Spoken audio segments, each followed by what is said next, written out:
কিতাব নাই, কিতাব নেন, আছে না ভিতরে? শেষ হয়ে গেছে, দেখো তো, দেখো তো, ও দেখি আচ্ছা বলি নাই, ও ভিতরে আছে, ভিতর থেকে নিয়ে আসেন। সবারই কিতাব দেন, কিতাব থাকা ভালো,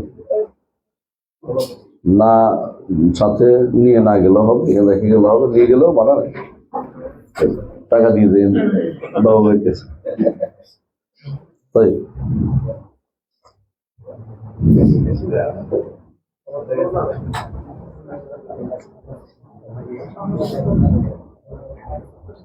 বই কেন? এই জন্য যে বই হলে শব্দ ধরতে মন থাকবে বেশি, মুখস্থ জিনিস তাড়াতাড়ি চলে যায়।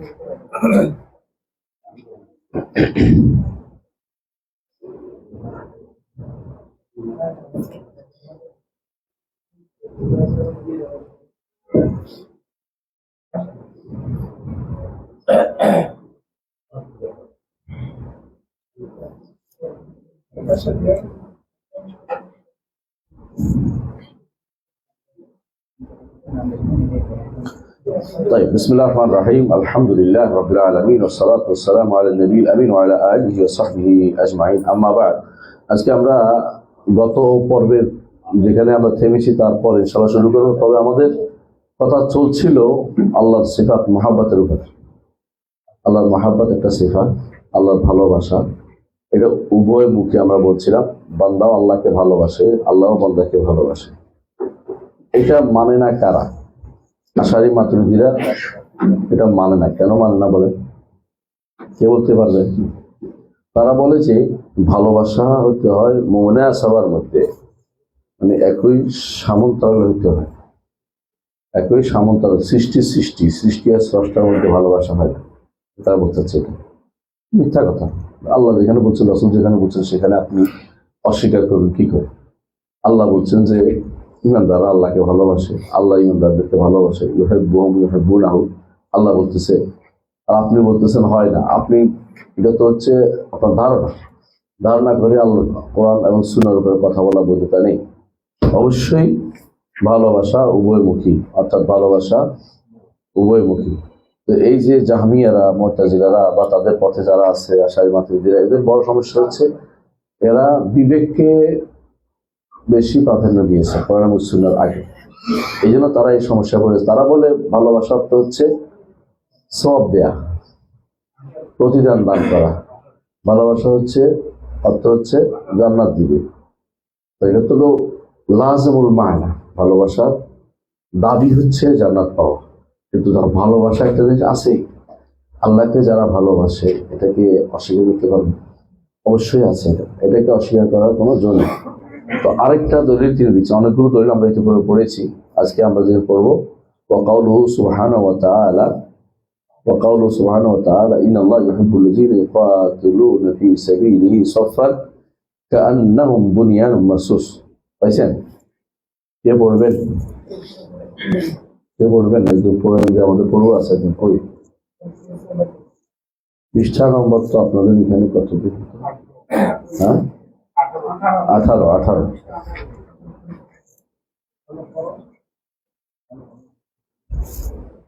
কে পড়বেন? হ্যাঁ পড়ো পড়ো পড়ো, একটু পড়ে দাও। হ্যাঁ, বিসমিল্লাহির রহমানির রহিম। আরবি সহ পড়তে হবে সব থেকে।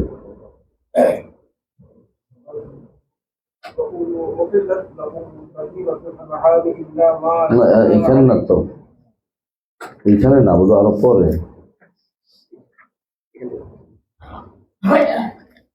না, আমরা এইখানে করছিলাম 20 নম্বর পৃষ্ঠার শুরুতে, 20 নম্বর পৃষ্ঠার শুরুতে।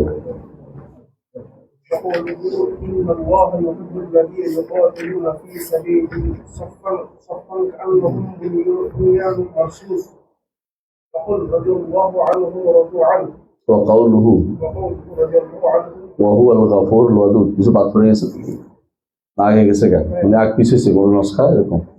তাই আমরা শুরু করি। আলহামদুলিল্লাহ, আল্লাহ তাআলা বলছেন ইন্নাল্লাহা ইউহিব্বুল্লাযীনা ইউকাতিলুনা ফী সাবিলিহি সাফফান কাআন্নাহুম বুনিয়ানুম মারসুস। আল্লাহ তাআলা পছন্দ করেন তাদেরকে। তাহলে কিছু মানুষকে আল্লাহ পছন্দ করেন, ভালোবাসেন।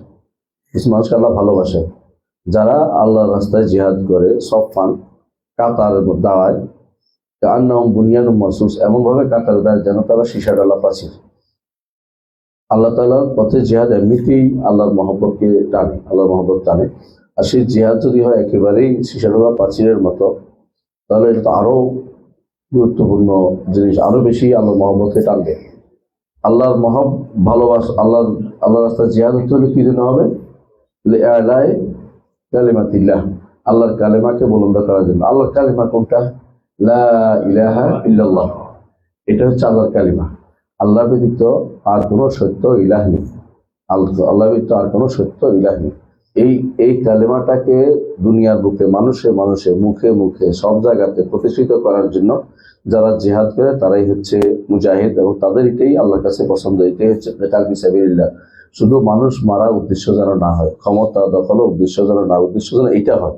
এটা করতে গিয়ে যা দরকার তা করা হবে, কিন্তু এটা হলো মূল উদ্দেশ্যকে ছেড়ে অন্য কোনো উদ্দেশ্যে যাওয়া যাবে না। এটা খেয়াল রাখতে হবে যে তারা যুদ্ধ করে আল্লাহর রাস্তায় ফি সাবিলিহি আয় ফি সাবিলিল্লাহি লিআলাই কালিমাতিল্লাহ। এই জিহাদ কখনো সম্পদ দিয়ে হয়, কখনো জান দিয়ে হয়, কখনো মুখ দিয়ে হয়। সম্পদ দিয়ে হয়, জান দিয়ে হয়, মুখ দিয়ে হয়। তো বোঝা গেল হাত মুখ সব দিক দিয়ে জিহাদ করা, এদের জিহাদ করা। তবে এই জিহাদের মধ্যে একেবারে সীসা ডালা প্রাচীর মধ্যে যারা থাকবে তাদের মহব্বত কথা এই আয়াতে উল্লেখ করা হয়েছে। এখানে অর্থাৎ তারা এমন ভাবে লেগে থাকে যে এখানে কোনো ফাঁক থাকে না। আগেকার দিনে জিহাদ এরকমই ছিল, জিহাদের ময়দানে প্রত্যেকে মানে লেগে যেত, একদম চারদিকে অনেক সময় ঘুরে যেত, গুহ রচনা করতো, এই জন্য যাতে করে কেউ ঢুকতে না পারে ইয়ার ভিতরে, গুহের ভিতরে। এখনকার জিহাদের ভিন্নতা আছে। এখন জিহাদ বেশিরভাগই হচ্ছে দূর দূরান্ত থেকে, বেশিরভাগই অস্ত্র দূর থেকে নিক্ষেপ করে মারা হয়। এটা রাসূলুল্লাহ সাল্লাল্লাহু আলাইহি ওয়াসাল্লাম একটু ইঙ্গিত আছে। রাসূল বলেছেন যে আলা ইন্নাল কুওয়াতা রাম, জেনে রাখো যে শক্তি হচ্ছে রামির মধ্যে, দূর থেকে নিক্ষেপের মধ্যে শক্তিটা বেশি প্রদর্শন করা যায়। যেটা আমরা এখন দেখতে পাই, এখনকার বেশিরভাগ যুদ্ধই দূর থেকে নিক্ষেপ করে এলাকা পরে রাখা ধ্বংস করে তারপর এগিয়ে যায়। আগেকার তারাই যুদ্ধ করতো, আগেকার সময় তারাই যুদ্ধ করতো, তারা যুদ্ধে শক্তি ব্যয় করতে পারে। এখনকার সময় যুদ্ধ তারাই করে, তারা ব্রেন ব্যয় করতে পারে বেশি, অনেকটা ইন্টেলেকচুয়াল ওয়ার বেশি এগিয়ে গেছে। এটা বোঝা দরকার। সুতরাং এখন আর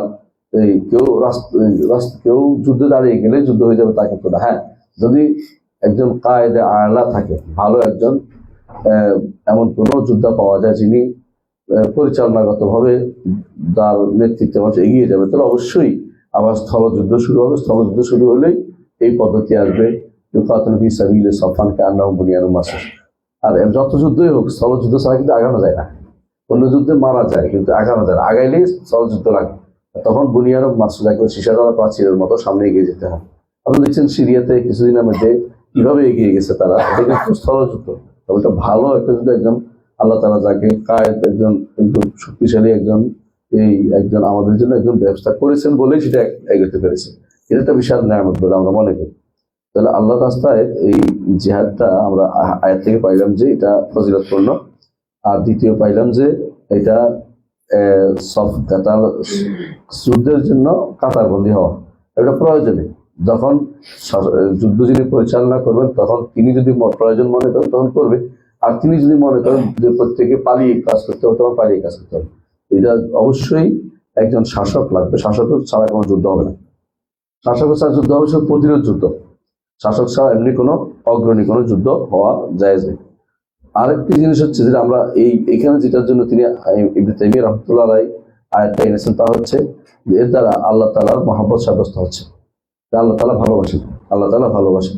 এটা জাহমিয়ারা অস্বীকার করেছে, এবং তারা বলে যে কি জন্য অস্বীকার করেছে, আমরা একটু আগে বলছে মনে আছে কি জন্য অস্বীকার করে? ভালোবাসা সমপর্যায়ে না, আল্লাহ স্রষ্টা তো উপরে আর সৃষ্টি নিচ্ছে, কেমনে ভালোবাসা হলো? মানে তাদের ভালোবাসার রূপটাও বুঝতে পারে না। ভালোবাসা আল্লাহ তাআলা যেহেতু নিজে বলেছেন সেহেতু এটাকে অস্বীকার করার কোনো জন্য নেই। তারা বলে কাদিম এবং মুহাদ্দিসের মধ্যে ভালোবাসা হতে পারে, ঠিক এটা ঠিক বলে না, বরং আল্লাহ যে ভালোবাসেন এই ভালোবাসাকেই গ্রহণ করে নিতে হবে। দেখেন একদম বই নিয়ে শোনার থাকে। আচ্ছা, তো আমরা এটা বুঝতে পারলাম। তাহলে আমরা আরেকটি ভালোবাসার পাইলাম, আয়াত পাইলাম যে আল্লাহকে আল্লাহ তাআলা ভালোবাসেন, তার গুণ বুঝে আসছে। আচ্ছা, আল্লাহ ভালোবাসলে কি রকমের গুণ হবে? সিফাত ফেলিয়া না জাতিয়া? জাতীয় ভালোবাসেন ভালোবাসেন কর্ম ভালোবাসেন যখন কর্মগত ফেলিয়া, আল্লাহ কর্মগত গুণ আসতে।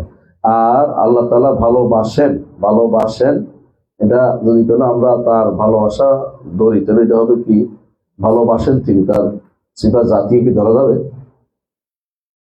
ভালোবাসা তো আর যদি কোনো গুণ হয় ধরা যাবে? ইমানদারকে যদি ভালোবাসেন হয়, ইমানদার যদি সবসময় ভালোবাসেন, তো সেই হিসাবে ধরলে আমরা কখনো কখনো বলি যে গুণটা ফেলিয়া, যে গুণটা ফেলিয়া আছে তার আসল কিন্তু থাকে, আসল কিন্তু ফেলিয়া গুণটার আসল কিন্তু থাকে। তো অর্থ হচ্ছে ভালোবাসার যে গুণটা তার ছিল, আর যখন ইচ্ছা তখন তিনি ভালোবাসেন, এভাবে বিষয় করতে বুঝি। তাহলে আমরা এটা বুঝলাম। এরপর আসেন, এটা গেল আমাদের জন্য কি ভালোবাসার আরেকটা ভালোবাসা হচ্ছে কোরআন কারীমে আল্লাহ উল্লেখ করেছেন ওয়াহুয়াল গফুরুল ওয়াদুদ, ওয়াহুয়াল গফুরুল ওয়াদুদ। গফুর অর্থ কি? ক্ষমাশীল, তিনি ক্ষমা করেন, তিনি ক্ষমা করেন। তাহলে তিনি কিছু করেন, তিনি কিছু করেন, এটাকে অস্বীকার করার কোনো জোরে আল্লাহ তাআলা কি করেন? ক্ষমা করেন।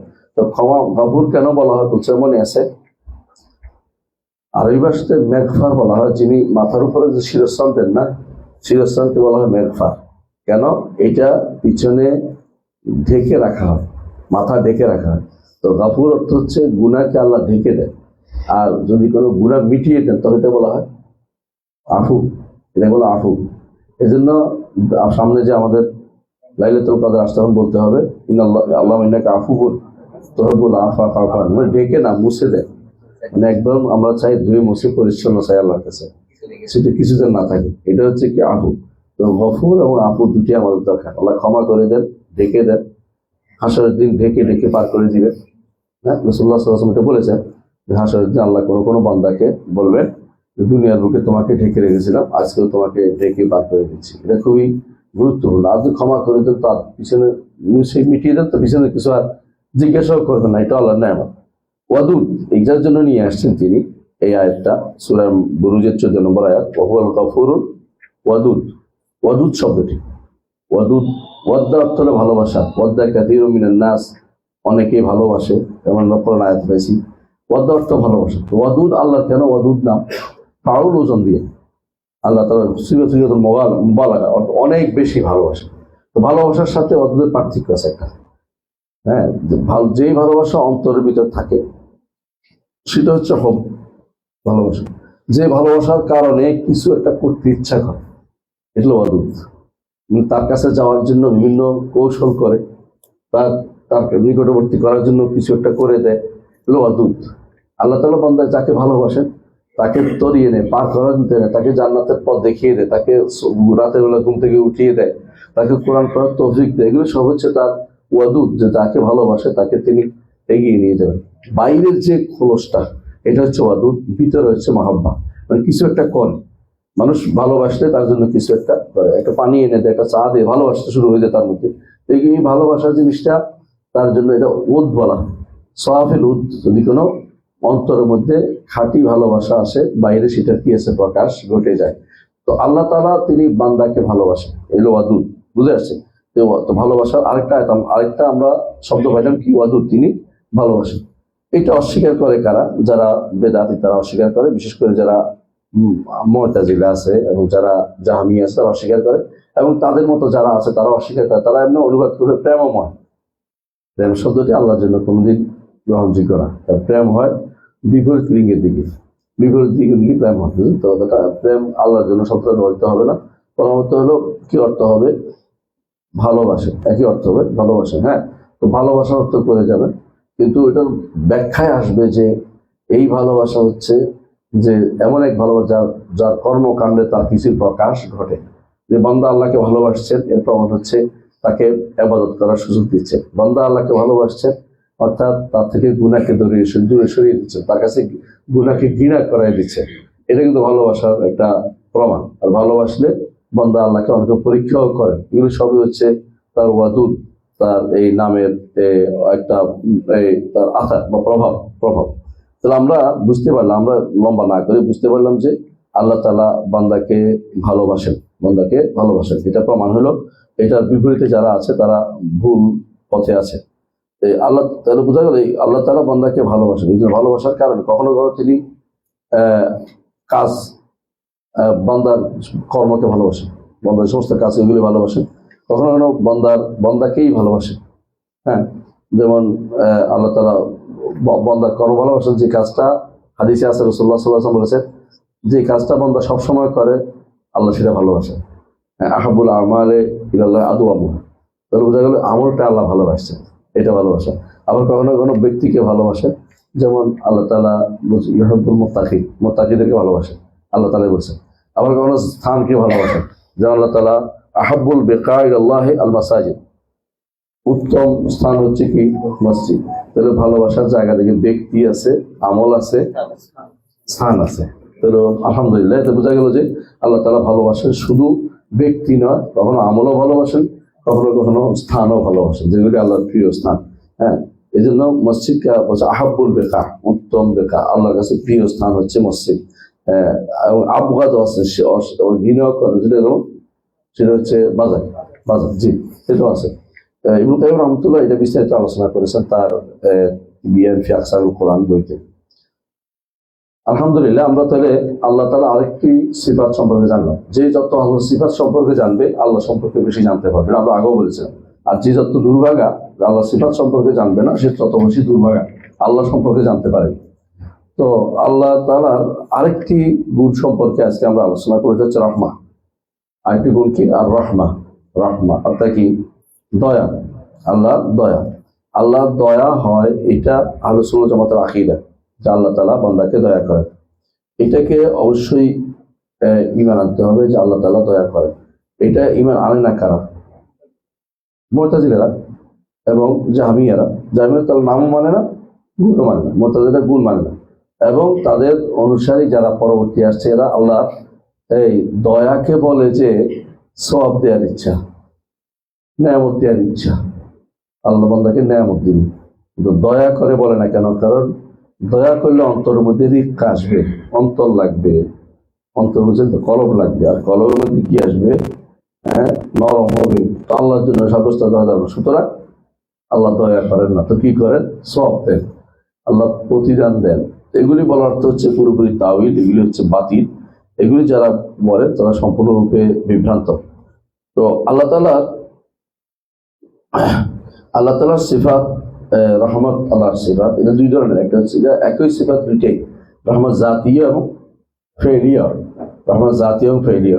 তো এর প্রমাণ তিনি দিচ্ছেন ইবনে তাইমিয়া রাহমাতুল্লাহ আলাইহি, বিসমিল্লাহির রহমানির রহিম, বিসমিল্লাহির রহমানির রহিম, দুইটাই দিচ্ছেন। দেখেন, রহমান রাহিম, রহমান সিফা জাতীয় বোঝায়, রহিম সিফা ফেলিয়া বোঝায়, বুঝছেন তো?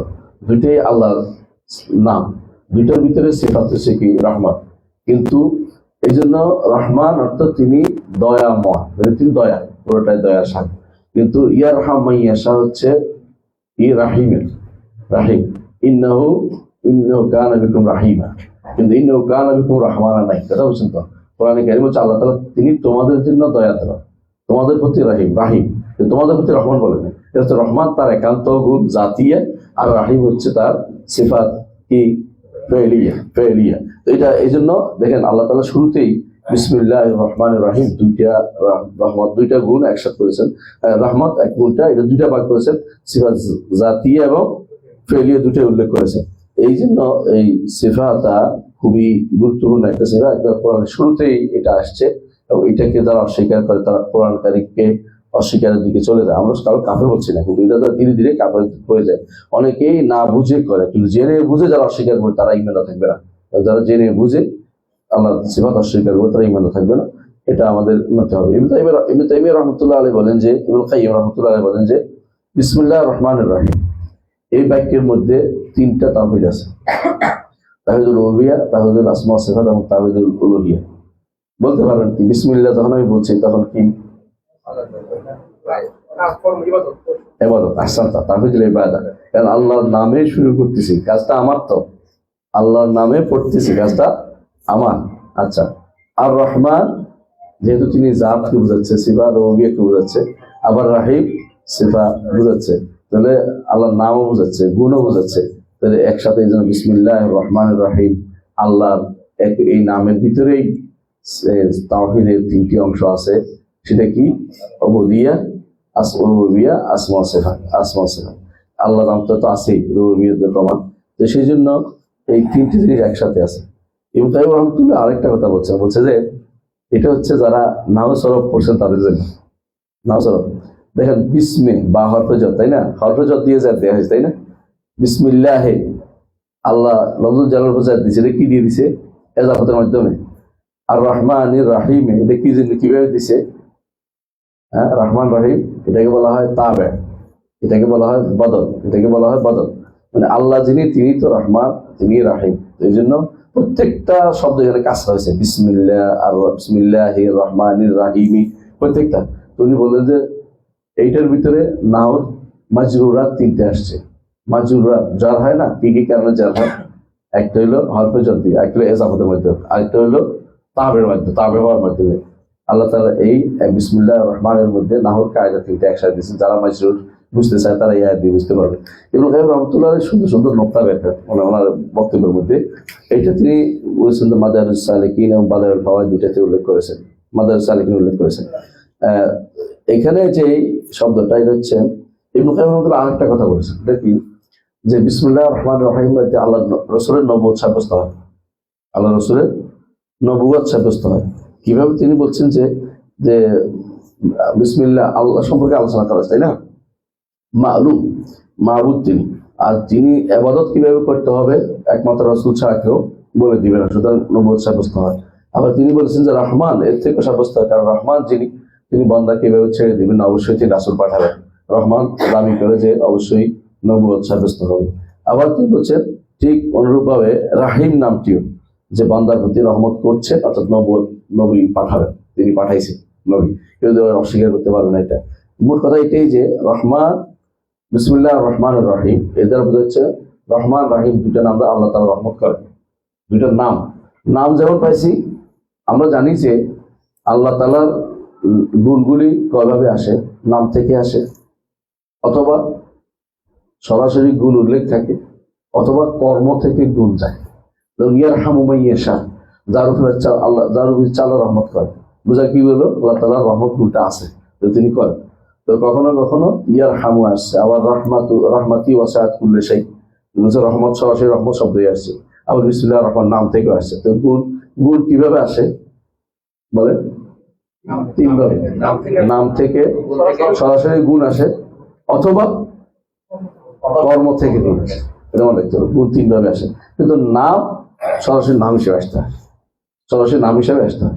আর নামের যদি কোনো অনেক সময় এদাফি নাম আছে, যেমন গাফিরিজ যামবি, কাবিলিত তাওবি, শাদীদুল ইকাব, যিত তাওলি, বুঝলেন তো? এগুলি এদাফি নাম, এগুলি হিসাব করে তো কয়েকশো হয়ে যাবে। আমরা তো এগুলি হিসাব করি, আমরা সরাসরি নাম যেটা আসছে সেটা বলি। যেমন জুনতেকাম, তেমন, কিন্তু এটাতে মুনতাকিম বানাইনি আমরা আল্লাহ নাম। কিন্তু ওই জন্য আল্লাহ তাআলা নাম সরাসরি আসতে হয়, কিন্তু গুণ তিনভাবে আসে। নাম থেকে আসে, গুণ থেকে আসে, অথবা কর্ম থেকে আল্লাহ তাআলা গুণ সাব্যস্ত হয়। বুঝে আসছে? কিন্তু গুণের পরিধিটা বড়, গুণের পরিধিটা অনেক বড়। না, প্রত্যেকটি নাম, এক একটা নাম একাধিক গুণ আছে, এক একটা নামের ভিতরে, এক একটা নামের ভিতরে একাধিক গুণ সাব্যস্ত হয়। এই জন্য নামের পরিধি, গুণের পরিধি অনেক বড় নামের চেয়েও। তারপরে ইবনে তাইমিয়া রাহমাতুল্লাহ আলাইহি বলছেন, রব্বানা ওয়াসিআতা কুল্লা শাইইন রাহমাতাও ওয়া ইলমা। আছে আপনাদের কাছে? সূরা গাফিরের 7 দেখছেন? রব্বানা ওয়াসিআতা কুল্লা শাইইন রাহমাতাও ওয়া ইলমা, ওয়াসিআতা কুল্লা শাইইন রাহমাতাও ওয়া ইলমা। অর্থ কি? আল্লাহ আপনি সব কিছুকে ইলম এবং রহমত, এটা আপনার কি ঢেকে দিয়েছেন, আপনার রহমত দিয়ে সব ঢেকে দিয়েছেন, এবং আপনার ইলমের মধ্যে সব রয়ে গেছে, কেউ বাদ নেই। জগতের কোথায় কি হচ্ছে আল্লাহ জানেন, জানেন। মা ইয়াকুনু মিন নাজওয়া সালাসাতিন ইল্লা ওয়া রাবিউহুম, তিনজন হইলে চতুর্থ জন তিনি জানেন, কারণ জানার দিক থেকে। কারণ শেষে বলা হয়েছে কারণ বেকুল্লি শাইইন আলিম, সবকিছু তিনি জানেন, এই জন্য তিনি দেখেন। বোঝা গেল যে তিনি ওয়াসিআতা কুল্লা শাইইন রাহমাতাও ওয়া ইলমা, রহমত এবং ইলম, রহমত এবং ইলম, এই দুইটা দিয়ে তিনি জগৎকে ঢেকে রেখেছেন। আপনি রহমত এত বেশি যে আপনার রহমত আপনি বলতে পারবেন না। ওয়াইন তাউদ্দু নি'মাতাল্লাহি লা তুহসুহা, আল্লাহর নেয়ামতকে যদি আপনি গণে শেষ করতে পারবেন না, এত বেশি রহমত আল্লাহ করেছেন। আর যারা করোনাকালীন সময়ে যারা নিঃশ্বাস নিতে পারেন নাই, তারা বুঝছেন যে হ্যাঁ, নিঃশ্বাস আল্লাহ কত বড় নেয়ামত, তাই না? রহমত করেছেন বলেই তো তিনি অক্সিজেনটা কাছে দিয়ে দিচ্ছেন। অক্সিজেন যদি উপরে উঠে দিত আর নিচের দিকে কার্বন ডাইঅক্সাইড আসতো, আপনার খবর আছে অক্সিজেন টেনে আনার জন্য পাইপ লাগাইতে হতো, সবাই পাইপ নিয়ে উপরে পাইপ লাগাই নিচের দিকে নামা রাখতে হতো। এই কঠিন অবস্থা। তো আল্লাহ তাআলার রহমত অবারিত, বেশি পরিমাণ রহমত তিনি দান করেছেন, এত বেশি যে এটাই হচ্ছে ওয়াসাআতা কুল্লি শাই, আপনি প্রশস্ত, আল্লাহ প্রশস্ত হিসেবে। এর অর্থ কি? আপনার রহমত প্রশস্ত। প্রত্যেকটি মানুষ আল্লাহর নিয়ামতের মধ্যে ঘুরপাক খাচ্ছে প্রতি মুহূর্ত। যেই ব্যক্তি অসুস্থ হয় তখন বুঝতে পারে যে কত বড় নিয়ামত তার ছিল। এই জন্য আরবরা বলে যে আসসাহাতু তাজুন ফি রাসিল আসিহা লা ইয়ারাহা ইলাল মারদা, যে সুস্থতা হচ্ছে এমন একটা নিয়ামত সুস্থ মানুষের মাথার উপরে, যে শুধু দেখতে পায় কে? রুগীরা দেখতে পায়, রুগীরা দেখতে পায়। আপনি যখন হাসপাতালে যান, রুগী চিন্তা করে এই লোকটা কি সুন্দর চলতেছে আর আমি হাসপাতালে বসে রয়েছি, সে বুঝতে পারে। আপনি বুঝতে পারবেন না আপনার নিয়ামতটা কি ভালো নিয়ামতটা আপনি আছে। একজন মানুষ আল্লাহর নিয়ামতে সবসময় তার চলাফেরা প্রতি মুহূর্ত। এই যে রব্বানা ওয়াসিআতা কুল্লা শাইইন রাহমাতাও ওয়া ইলমা, এই যেটা প্রমাণ করে কি আল্লাহর রহমত কি অবারিত, আল্লাহর রহমত সবার উপরে। এই জন্য হাদিসটা আছে সালমান ফারসি রাদিয়াল্লাহু বর্ণিত হাদিস, রাসূলুল্লাহ সাল্লাল্লাহু আলাইহি ওয়াসাল্লাম বলেছেন আল্লাহ তাআলা ইন্না লিল্লাহি মিআতা রাহমা, আল্লাহর 100টা রহমত আছে। ফামিনহা রাহমাতান, তার মধ্যে একটা দিয়ে তিনি ইয়াতারাহামু বিহাল খালক, যার কারণে তিনি সৃষ্টির মধ্যে কি করেন? রহমতের ব্যবস্থা করে দেন। ওয়া বিহা তা'তিফুল উহুশ আলা আওলাদিহা, এই কারণে জীবজন্তুরা তাদের সন্তানের উপরে দয়া করে। এখন তো অনেক কিছু আপনি দেখছেন জীবজন্তুরা কিভাবে দয়া করে। সন্তানের জন্য উড়ে পানি নিয়ে আসে দূর দূরান্ত থেকে, সন্তানকে যত রকম বাঁচানোর চেষ্টা, পাগল হয়ে যায় একটা সন্তান বা মা। এগুলো সবই হচ্ছে আল্লাহর রহমতের সৃষ্ট রহমত। আল্লাহর রহমত তো আল্লাহর কাছে, আল্লাহর সিফাত কখনো বান্দার কাছে নাই। একমাত্র একটা সিফাত আছে, দেখি কোরআনে কারীম ছাড়া কোনো সিফাত বান্দার কাছে নেই। আর যত সিফাত সবগুলি কি? সবগুলি সৃষ্ট, সবগুলি বান্দার রহমতের, আল্লাহর রহমতের, আল্লাহর সিফাতের প্রভাব। আল্লাহ যেমন রহমত, তার রহমতের প্রভাবে তিনি 100টা রহমত সৃষ্টি করেছেন। এই জন্য এই হাদিসটা বিভিন্ন জায়গাতে আসছে, ইন্নাল্লাহ খালাকা মিআতা রাহমা, আল্লাহ 100টা রহমত সৃষ্টি করেছেন, তার মধ্যে একটা তিনি দুনিয়াতে ছেড়েছেন। এতেই মানুষ একে অপরের প্রতি দরদি হয়, মা সন্তানের প্রতি দরদি হয়, এবং এটা স্পষ্ট দুনিয়ার একে অপরের দরদে ভর্তি দিতে হয়। এটাই কারণে হয় যে একটা রহমত আল্লাহ ছেড়েছেন, আল্লাহ বাকি 99টা রহমত রেখে দিয়েছেন জান্নাতীদের দেওয়ার জন্য। আল্লাহ তাআলা তিনি রহমান এবং রাহিম, তাহলে তার দয়া, তার রহমত এটাকে অবশ্যই স্বীকার করতে হবে। তো এই জন্য তিনি দুনিয়াতে ইমানদার কাফের উভয়ের প্রতি তিনি রহমত করেন, কিন্তু আখিরাতে তিনি কাজের দিবেন শুধু মুত্তাকিদের প্রতি রহমত করবেন, সে সময় আর অন্য কেউ রহমত পাবে না। তো এর থেকে আমরা পাইলাম যে আল্লাহর রহমত আছে, আল্লাহর রহমত সিফাতকে সাব্যস্ত করতে হবে। এলম সিফাত তো আগেও সাব্যস্ত হয়েছে, যেটা আমরা আলোচনা করলাম না। তবে আমরা একটু আগেও বলেছি রহমত বিভাগীয়, একটা রহমা আম্মা সবার প্রতি দুনিয়াতে রহমত করেন, আর একটা রহমা খাসা যেটা শুধু ইমানদারদের প্রতি করেন। আখিরাতে শুধু ইমানদারদের প্রতি করবেন। দুনিয়াতেই 2 রকম রহমত আছে, দুনিয়াতে 2 রকম। দুনিয়াতে সবার প্রতি একটা রহমত আছে, সবার জন্য অক্সিজেনের ব্যবস্থা করেছে, সবার জন্য পানির ব্যবস্থা করেছে, কিন্তু সবার জন্য আল্লাহ দিনের হেদায়েত দেন নাই। এই স্পেশাল রহমত ইমানদারদের জন্য দিয়েছেন। আর বান্দার প্রতি এই যে আখিরাতমুখী করা, ইবাদত করতে তৌফিক দেয়া, তৌফিকটা এটা হচ্ছে বিশেষ রহমত, শুধুমাত্র ইমানদারদের জন্য বলছেন। এই জন্য আল্লাহ তাআলা বলছেন ওয়া কানা বিল মুমিনিনা রাহিমা, ওয়া কানা বিল মুমিনিনা রাহিমা, এটা হচ্ছে স্পেশাল রহমত। কারণ আমরা জানি যে এরকম জিনিসগুলো দুইভাগে বিভক্ত, কোনটা আম্মা কোনটা খাসা। এর মধ্যে একটা ধরেন এই যে মারিয়া, একটা আম্মা আছে, মারিয়া একটা খাসা আছে। মারিয়া বুঝেননি? সাথে থাকা, আল্লাহ বান্দার সাথে আছে না? কোরআনে কারিমে আছে বারবার। সাথে থাকা অর্থ কি? এলম এবং আরেকটা আছে এলম এবং বাসা, মানে তিনি জানেন এবং দেখেন। আরেকটা হচ্ছে মারিয়া খাসা, এটা জানা দেখার অতিরিক্ত, জানেন দেখেন এরপরে যোগ করেন কি? সাহায্য করেন, বুঝছেন তো? মানে অতিরিক্ত, এবং তাকে বিভিন্নভাবে তাকে কি করেন? সহযোগিতা করেন, এগিয়ে নিয়ে যান, তার কর্মকাণ্ড সুন্দর করে দেন। এগুলো সবই হচ্ছে তার বিশেষ সাথে থাকা। এই বিশেষ সাথে, যেমন আল্লাহ তাআলা কোরআনে কারীম উল্লেখ করেছেন যে ইন্নানি মাআকুমা আসমাউ ওয়া আরা, এটা হচ্ছে দেখা এবং শোনা, এটার মাধ্যমে সাথে থাকা। আবার স্পষ্ট বলেছেন ইন্না রাহমাতাল্লাহি কারীবুম মিনাল মুহসিনিন, ইন্নাল্লাহা মাআল মুহসিনিন, আল্লাহ মুহসিনদের সাথে আছে। এই সাথে থাকা অর্থ কি? দেখা, শোনা, জানা, সাথে অতিরিক্ত কি? সাহায্য করবেন, এগিয়ে নিবেন, জান্নাতের পথে নিয়ে যাবেন, সব রকমের তাদের জন্য করবেন। এইটা হচ্ছে মানিয়া খাস স্পেশাল।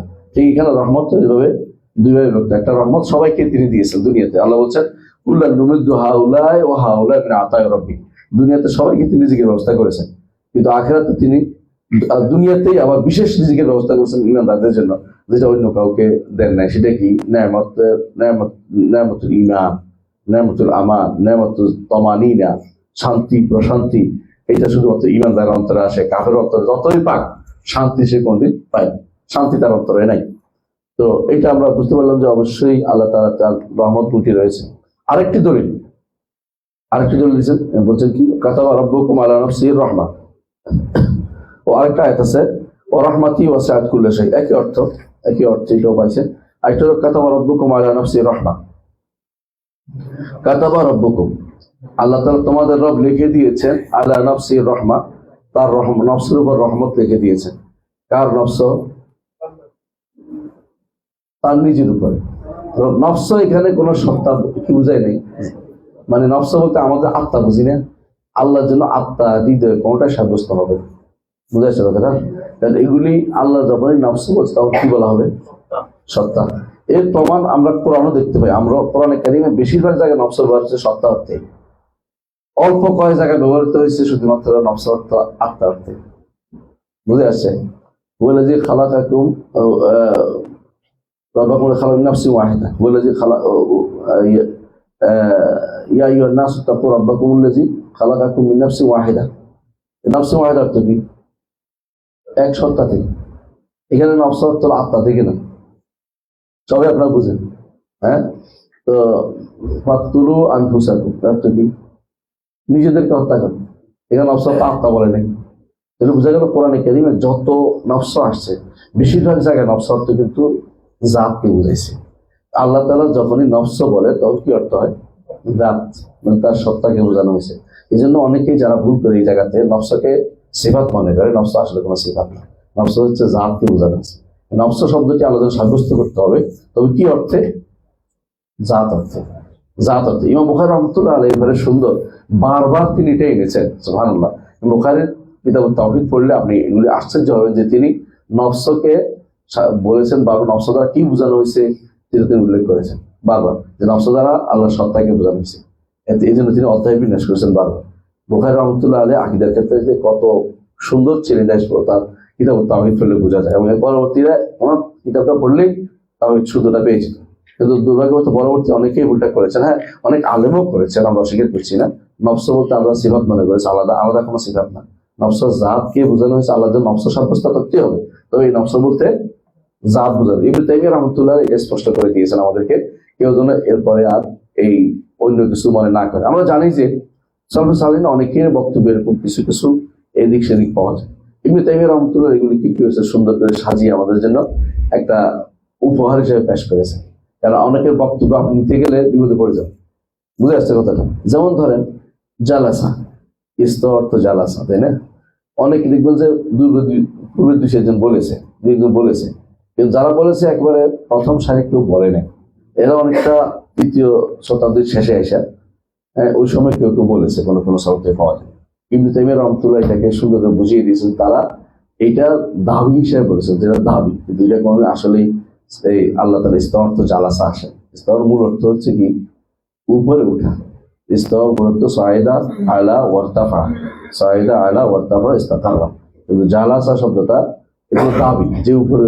এই জন্য যিনি এটা বলছেন যে আল্লাহ তাআলা জালাসা অর্থ করে যাবে কিনা তিনি বলছেন, তো ইস্তোয়া না বসলে ইস্তোয়া কেমন হইল এটা বলছে। তিনি বলে না যে এটা অর্থ, এটা অর্থ তিনি লাজিমি অর্থ করেছেন। কিন্তু লাজিমি অর্থ সব জায়গায় কি চলবে না, এই জন্য লাজিমি অর্থ সব জায়গায় করা যাবে না। এখানে কি করতে হবে? যিনি উপরে উঠেছেন অর্থই করতে হবে। কিন্তু আমরা এটা কেন বোঝাচ্ছি, বারবার এটা বলার উদ্দেশ্য এটাই যে আল্লাহ তাআলার জন্য কি সিফাত সাব্যস্ত হবে এই ব্যাপারে যখন আপনি পূর্ববর্তীদের মধ্যে মতভেদ দেখবেন, আমাদের এদেশে কোনো কোনো আলেম দেখি তলবে মাঝে মধ্যে উল্টা করে, বলতে অমুক খান থেকে শব্দটা পাইছি, এবার এটা প্রচার করতেছে। তো আপনার দরকার এটাই বেতেমি এবারে কি বলছে জানা, কেন তিনি বিষয়গুলোকে, এই বিষয়ের ডাক্তার হচ্ছে তিনি। আপনি যদি ডাক্তারের থিওরি 10টা মানার জন্য একজন উপরে অ্যাপ্লাই করতে শুরু করলে খুব খারাপ হবে। কারণ ভালো ডাক্তারের কাছে যাবেন যে এটা আপনি এতগুলি পেয়েছি, কোনটা আমার এখানে নিতে হবে কোনটা, তো তিনি আপনাকে ঠিক করে দিবেন। এই জন্য কোনো ব্যাপারে আকিদার এই সমস্ত মাসাইল, বিশেষ করে আসমা সিফাতের ব্যাপারে আপনি নিজের মন মতো করে একটা শব্দ পাইছেন দৌড় দিবেন না। কি করতে হবে আপনাকে? অবশ্যই ইবনুল কাইয়িম, ইবনে তাইমিয়া যারা এই ফিল্ডের লোক, তাদের কাছ থেকে আপনাকে এবারে পরামর্শ নিতে হবে যে উনি কি করেছেন। এটা উনি দেখবেন যে সুন্দর করে সাজিয়ে দিয়েছেন। আমরা জানি ইবনে খুজাইমা রাহমাতুল্লাহ আলাইহি তিনি নফস সাব্যস্ত করেছেন, কিন্তু আবার ইবনে তাইমিয়া এটাকে সুন্দর করে বুঝিয়ে দিয়েছেন যে নফস সাব্যস্ত বলতে তিনি বুঝাচ্ছেন নফস শব্দটি আল্লাহর জন্য সাব্যস্ত হবে, কিন্তু এর অর্থ জাত হবে, এর অর্থ কোনো আলাদা সিফাত সে সাব্যস্ত হবে না। কিন্তু অনেকেই এরকম বই লিখে বলছে আল্লাহর সিফাত, আল্লাহর গুণ হচ্ছে নফস, আত্মা। আমাকে দিচ্ছে দেখতে, আমি বলছি দোস্ত হয়তো ভুল হয়েছে, আমার দোস্ত ছিল, আমার দোস্ত হয়তো ভুল হয়েছে, তো আমি কেটে কুটে আবার ঠিক করে দিছি। দোস্ত এখন আবার ছাপাইছে, আমার একটা বই দেয় না এই পর্যন্ত, কি কার থেকে রাখছে এটা ধরা যায় না, মানে উনি এখন খুব রাগ করে গেছে হয়তো। এইটা কিন্তু বুঝতে হবে জিনিসটা আমার নিজের কোনো দায়িত্ব না, এটা হচ্ছে কি আকিদার এই মিশনটা, এটা সালাফদের মিশন। এটাকে আপনি একক ব্যক্তির কিছু মনে করার কোনো কারণ নেই। কিন্তু ভুল হইলে আপনাকে ভুলটা স্বীকার করতে হবে, আর শুদ্ধ হইলে শুদ্ধটাই আপনাকে বলতে হবে। তো এখানে আমরা দেখতে পাচ্ছি যে আল্লাহ তাআলা তার নিজের উপর রহমত লেগে নিয়েছে। তো রহমত গুণটা তার, রহমত গুণটা তার, তাই না? নিজের উপর লিখে নিয়েছে। এই লেখাটা কি একান্ত, লেখাটা সম্পর্কে বলতে হবে যে একান্ত তিনি দয়া পরবশে লিখছেন, তার উপর কোনো কিছু ফরজ না। তার উপর ফরজ কারা বলে? মুতাজিলারা বলে যে আল্লাহর উপরে মানুষের উপর দয়া করা ফরজ, কর্তব্য। হ্যাঁ, কিন্তু আমরা বলি যে না, তাফাদ্দুলাম মিনহু, তার একান্ত দয়া করে তিনি লিখে নিয়েছেন যে কেউ তার শিরিক করবে না তাকে তিনি জান্নাত দিবেন, তার সাথে শরীক করবে। আছে না যে হকুল্লাহ আলাল ইবাদ, আল্লাহ হক বান্দার উপরে কি, তার উপর তার সাথে কি যেন কেউ শরীক না করে। আর বান্দা হক আল্লাহর উপরে কি, যিনি শরীক করবে না তাকে জান্নাত দিবেন। এই জিনিস পরের অংশটা কিন্তু, এই হকটা হচ্ছে তাফাদ্দুলা, দয়া করে তিনি নির্ধারণ করেছেন, দয়া করে তিনি লিখে নিয়েছেন। এটা করতে পারবো না যে এটা তিনি দিতে বাধ্য, এরকম কিছু নেই, এটা দয়া করে তিনি, এটা বিশ্বাস করতে হবে। বুঝলেন? তাফাদ্দুল বলে এটাকে, অর্থাৎ ইহসান, তার একান্ত দয়া। আল্লাহর উপরে কারো কোনো অধিকার বলতে পারবে না, আমাদের অধিকার আছে এটা বলতে পারবে না। আপনার উপরে আল্লাহর অধিকার আছে, একমাত্র তারই ইবাদত করবে, আর কারো ইবাদত করবেন না। এই সুতরাং আহলুস সুন্নাহ ওয়াল জামাতের আকীদাকেই মাথায় রাখতে হবে সবসময়। কোনোভাবে বলা যাবে না যে আল্লাহ তাআলার উপরে হক আল্লাহ তাআলা আমার করতে হবে, এমন কিছু বলার কোনো অধিকার নাই। এই জন্য আল্লাহর উপরে কোনো ইকসাম আল্লাহ ঠিক নয়। আল্লাহর উপরে কসম করে কথা বলা যে আল্লাহ অবশ্যই এটা করতে হবে এমন কথা বলা কখনো উচিত নয়। এটা ঈমানকে নষ্ট করে দিতে পারে, মনকে নষ্ট করে দিতে পারে। আল্লাহর কাছে উত্তম আশা করতে পারে যে আমি আল্লাহর কাছে আশা করি আল্লাহ এটা করে দেবে, এটা করতে পারে, কিন্তু আল্লাহ আমার অধিকার আপনি এটা দিবেন এটা বলতে পারবেন। এটা কারা করে? সুফিরা করে। সুফিরা আমার অধিকার এটা বলছে, আমার বাবার অধিকার, আমার দাদার অধিকার, আমার পীর অমুক পীরের অধিকার দিয়ে চাইছি। ওই সমস্ত জিনিস আল্লাহর সাথে চলে না। তাদাল্লুল বলে এটাকে, তাদাল্লুল বুঝেন? দুলালিফানা, বাবা ছেলে বাবার মধ্যে দুলালিফানা চলে। বাবা এটা আমার দিতে হইব, দিতে হইব, এই যে এগুলি আল্লাহর সাথে চলে না। এই তাদাল্লুল করা যায় না, কারণ তিনি মনির, আমরা দাস। দাস এবং মনির মধ্যে ছেলের বাপের সম্পর্ক তৈরি করা, এটা হচ্ছে জাহেলদের কাজ, এটা তৈরি করা যাবে না। এই কাজগুলি কারা করে? আপনারা শুনছেন এই মাছের পেটের মতো একটা মানুষ আছে না, হ্যাঁ, বলতেছে কি, বলতেছে জোর করে বলছি আল্লাহ এটা দিতে হইব, পাগল কারে করে? মানে আল্লাহর সাথে এসে দুলালিপনা করছে, তাদাল্লুল করতেছে। এটা শরীয়ত অনুমোদিত জিনিস না। এগুলি যে ব্যক্তি বলছে আল্লাহর কাছে কান্নাকাটি করে বলতে হবে, মানে দাবি করে বলার মতো কোনো কিছু বান্দার নাই। বান্দা কিসের দাবি করবে? সারা জীবন অন্যায় করে, গুনাহ করে, আবার দাবিও করবে, বা বড় কিছু হয়ে গেছে মনে করে নিজেকে। এইটার জন্য কোনো ব্যক্তি যেন আল্লাহর কাছে কোনো কিছু দাবি করে কথা না বলে, সবসময় কি করবে? অনুরোধ করবে, অনুরোধ করবে, তার কাছে চাইবে, নিজেকে দিনহীন ভাবে চাইবে। যত দিন হবে, যত হীন হবে, যত নিজেকে ছোট করতে পারবে, আল্লাহর কাছে তত বেশি প্রিয় হতে পারবে। মান তাওয়াদা লিল্লাহি রাফাহুল্লাহ, আল্লাহর কাছে যে ব্যক্তি বিনয়ী হবে আল্লাহ তাকে অনেক উপরে উঠাবে। একটা হাদিস আছে, এই জন্য রাসূলুল্লাহ সাল্লাল্লাহু আলাইহি ওয়াসাল্লাম, হাদিসটা হচ্ছে কি, রাসূলুল্লাহ সাল্লাল্লাহু আলাইহি ওয়াসাল্লাম বলেছেন, লাউ আযাবাল্লাহু আহলা সামাওয়াতি ওয়া আহলা আরদি লা'আযাবাহুম ওয়া গায়রা যালিমিন লাহুম। আল্লাহ যদি দুনিয়ার সবাইকে শাস্তি দেয়, আসমানবাসী জমিনবাসী, আল্লাহ তাদের উপর কোনো জুলুম করে শাস্তি দিয়েছিল কেউ বলতে পারবে না, কারণ তিনি তার অস্তিত্বটাই তো দয়া, অস্তিত্বটাই তো দয়া। আপনার অস্তিত্বটা আল্লাহ কি, আল্লাহ দয়ার বহিঃপ্রকাশ। তো আপনার কিছু না দিলে আপনি জুলুম করছে বলতে পারেন না। এই জন্য আল্লাহ সবাইকে শাস্তি দিলে আপনি বলতে পারবেন আল্লাহ জুলুম করছে। আর যদি সবাইকে জান্নাত দিয়ে দেয়, এটা একান্ত তার দয়া, একান্ত তার দয়া। তাহলে এটা হচ্ছে, এটা তাদের জন্য উত্তম। এটা হাদিস, সহিহ হাদিস আছে, আহমদ মুসনাদ আহমদে আসছে, আবু দাউদ তিরমিজিতে আসছে, ইবনে মাজাহতে আসছে। তো বোঝা গেল যে হাদিস দ্বারা যে বান্দার কোনো অধিকার কার নাই, আল্লাহর উপরে নাই, আল্লাহর কোনো অধিকার নেই, বাধ্য কোনো অধিকার নেই। আল্লাহ দয়া করে তারপর লিখে নিয়েছেন। যেমন তিনি বলেছেন যে ইন্নাল্লাহ কাতাবা ইনদাহু কিতাবান, আল্লাহ তাআলা তার কাছে একটা কিতাব লিখেছেন। কোথায়? আরশে ফাওকা আরশে, আরশের উপরে। আল্লাহ কোথায় থাকবে? আরশের উপরে, কারণ তিনি লিখছেন কিতাবটা আরশের উপরে। তো সেখানে কি লিখেছেন? ইন্না রাহমাতি সাবাকাত গাদাব, আমার রহমত আমার ক্রোধের উপরে প্রাধান্য পাবে। তো রহমত আল্লাহর সিফাত সাব্যস্ত হচ্ছে এটা দিয়ে, রহমত আল্লাহর সিফাত এই সাব্যস্ত হচ্ছে, আর ক্রোধও সাব্যস্ত হচ্ছে একই হাদিস দ্বারাই। এবং হাদিসটা হাদিসে কুদসি, ইন্না রাহমাতি, আমার রহমত সাবাকাত গাদাবি, আমার গজবের উপরে প্রাধান্য পাবে।